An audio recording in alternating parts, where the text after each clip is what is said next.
आणि ही जागा सोन्यासाठी झालेली आहे।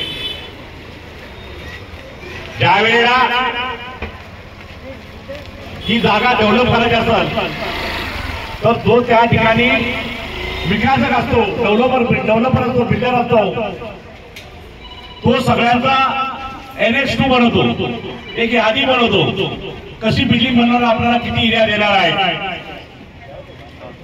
आपल्याला या ठिकाणी ट्रान्झिस्टर मधून कसं देणार आहे आणि आपली सहमती घेणार आहे।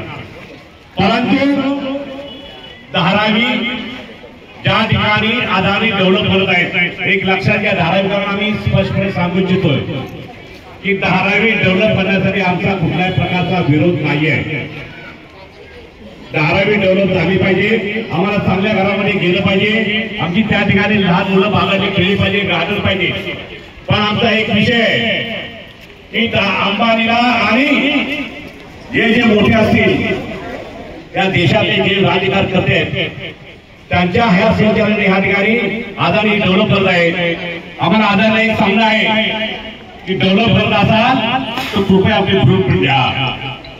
आपण काय करणार आहोत, आम्हाला पुढे बसवणार आहात, आमच्या मुलांना शाळेसाठी तुम्ही प्रयोजन केले आहात का, गार्डन केले आहात का, मेडिकल कॉलेज केले आहात का, हॉस्पिटल केले आहात का, रस्ते कुठे आहेत, बिल्डिंग कुठल्या ठिकाणी कोण काय करणार आहे।